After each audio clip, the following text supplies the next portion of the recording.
বিতর্ক যেন পিছু ছাড়ছে না উপদেষ্টা আসিফ মাহমুদের। আজকে বিমানবন্দরে নিরাপত্তা তল্লাশি চালানোর সময় উপদেষ্টা আসিফ মাহমুদ সজীব ভুঁইয়ার ব্যাগ থেকে উদ্ধার করা হয়েছে একটি গুলিসহ ম্যাগাজিন।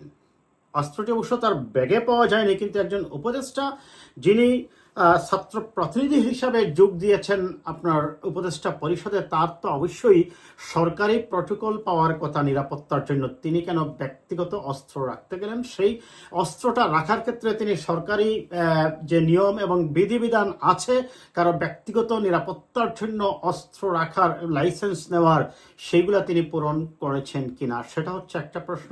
দ্বিতীয়ত হচ্ছে তিনি ওই জায়গায় ওইটা বহন করতে কেন যাবেন? বিকজ তার তো নিরাপত্তার জন্য সরকার নির্ধারিত প্রটোকল অনুযায়ী ওইখানে নিরাপত্তা কর্মীরা থাকবেন। তার চেয়ে বড় আশ্চর্য হলো, এই সংবাদটা যখন বিভিন্ন মিডিয়ায় এসেছে এবং অতি অল্প সময়ের মধ্যে আমরা দেখেছি যে বাজার থেকে অনেকগুলা পত্রিকায়, এমনকি জাতীয় পত্রিকায় সেই সংবাদটাকেও সরিয়ে ফেলেছে। তাহলে কি কেউ তাদেরকে হুমকি দিয়েছে এই ধরনের সংবাদ সরিয়ে ফেলার জন্য? হচ্ছেটা কি আসলে দেশে? একটু আমরা দেখি দর্শক। তাছাড়া এই উপদেষ্টা আসিফ মাহমুদকে নিয়ে একের পর এক বিতর্ক আপনাদের নিশ্চয়ই জানা আছে, আমি আসবো সেগুলাতে। দেখুন, তিনি কি সাধারণ অস্ত্র বহন করেন? তার জন্য সরকারের নিরাপত্তা প্রটোকল আছে, অস্ত্র তো তাদের বহন করার কথা। আরও অবাক বিষয় হলো, আসিফ বিদেশে যাওয়ার প্রাক্কালে তার ব্যাগে অস্ত্রের ম্যাগাজিন এলো কিভাবে? আসিফের কি আগ্নেয়াস্ত্রের লাইসেন্স আছে? এইগুলি উদ্ধারের পর তাকে কোনো রকম জিজ্ঞাসাবাদ কি করা হয়েছে? আমি লাইসেন্স থাকার ক্ষেত্রে কি কি নিয়ম নীতি ফলো করতে হয় দর্শক, আমি আসছি আমার আলোচনায়। এবার আসছে দ্বিতীয় গুরুত্বপূর্ণ বিষয়, আসিফের ব্যাগে অস্ত্রের গুলি থাকার বিষয়টি ভিআইপি গেটের প্রথম চেকিংয়ে এর সময় অপারেটর সম্ভবত একটু উদাসীন ছিলেন, কাজে এটা ধরা পড়েনি। কিন্তু বিমানে বোর্ডিং এর আগের চেক পয়েন্টে সৌভাগ্যক্রমে গুলিসহ ম্যাগাজিনটি চিহ্নিত হয় এবং তা আসিফের ব্যক্তিগত কর্মকর্তা নিয়ে যান। এ বিষয়ে করা বিভিন্ন সংবাদ মাধ্যমে ইতিমধ্যেই প্রায় সকল গণমাধ্যম থেকে উধাও হয়ে গিয়েছে। এটি সবচেয়ে ভয়ানক জাতির জন্য।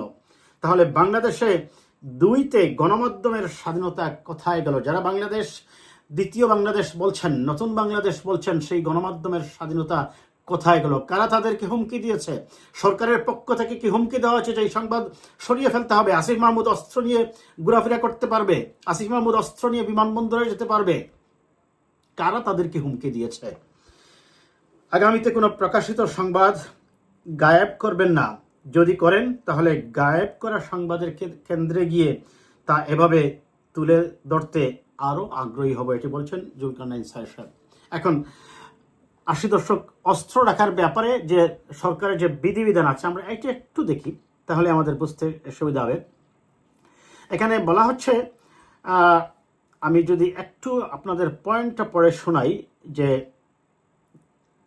কি কি বিষয়ে।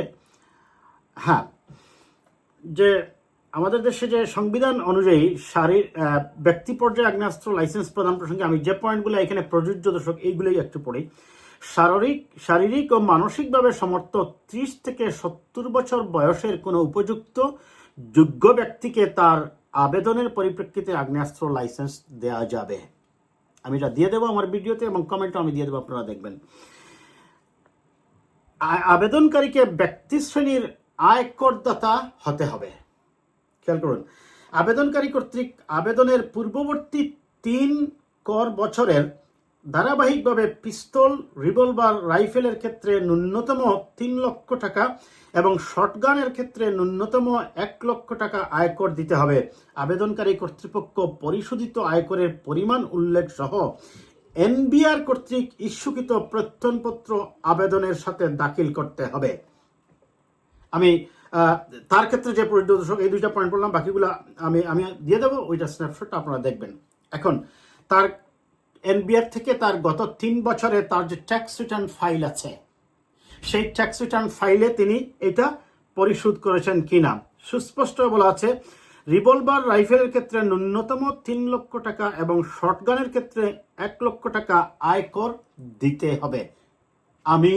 আমার অ্যানালাইসিস বলে তার সেটা দেওয়ার কথা নয়, কারণ এই 5 আগস্টের অভ্যুত্থানের আগে আসিফ মাহমুদরা নিতান্তই তারা ছাত্র ছিলেন, কিংবা তারা ওই রকম মানে জাতীয় পর্যায়ের কোনো ব্যক্তিও নন, কোনো ব্যবসায়ী নন, বা তাদের কিছুই ছিল না। অনেকে শূন্য থেকে এখনো অনেকেই অভিযোগ করছেন যে অনেকেই কোটি কোটি টাকার মালিক হয়ে গিয়েছেন।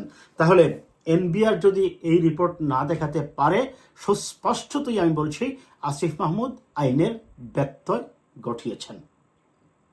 তাহলে প্রথমত হচ্ছে তিনি তার ট্যাক্স রিটার্ন দেখাতে পারেন কিনা, এক। দ্বিতীয়ত হচ্ছে সংবাদ মাধ্যমে সংবাদগুলো আসার পরে অতি অল্প সময়ের মধ্যে সেটা মিডিয়ার থেকে চলে গিয়েছে, সেটা খুবই অ্যালার্মিং, খুবই অ্যালার্মিং।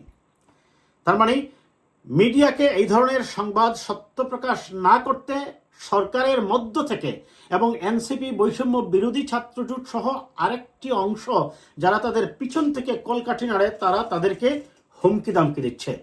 এই বাংলাদেশ তো আমরা চাইনি। শেখ হাসিনার ফেসিবাদ মুক্ত বাংলাদেশ চেয়েছিলাম, বলা হচ্ছে সেখানে প্রক্লেমেশনের হবে, সেখানে নতুন বাংলাদেশ হবে, বৈষম্য বিরোধী বাংলাদেশ হবে, সেখানে হবে গণতন্ত্রের বাংলাদেশ। তাহলে এইখানে রিপোর্ট করার পর কেন পত্রিকাগুলা এটাকে সরিয়ে ফেলতে হলো? এই উপদেষ্টা আসিফের বিরুদ্ধে আপনারা জানেন একের পর এক তার পিএসের 311 কোটি টাকার দুর্নীতি, তার বাবার লাইসেন্স করা, তার বাড়িতে রিলিফের চাল পাওয়া, তাছাড়া একের পর এক তার বিরুদ্ধে যে অভিযোগগুলো আসছে, কেন তার বিরুদ্ধে অ্যাকশন নেওয়া হচ্ছে না? কেন তাকে উপদেষ্টা পরিষদ থেকে সরিয়ে দেওয়া হচ্ছে না?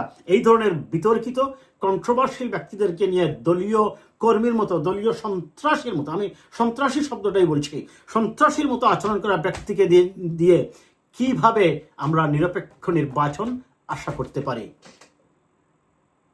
আমরা মনে করি অবিলম্বে, আমি দাবি জানাচ্ছি অবিলম্বে আসিফ মাহমুদের লাস্ট 3 ইয়ার্সের ট্যাক্স রিটার্ন ফাইল দেখা হোক, এবং সেখান থেকে এনবিআর কর্তৃক যে সার্টিফিকেট ইস্যু করা হয়েছে সেটার সাথে সামঞ্জস্য রেখে তিনি এই নিয়মকানুন মেনে চলেছেন কিনা।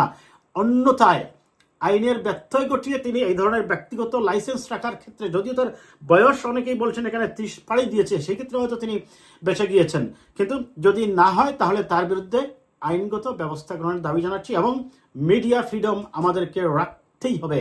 যদি মিডিয়া ফ্রিডম নাই হয় তাহলে মনে রাখবেন সমাজে আপনি অপরাধকে দূর করতে পারবেন না।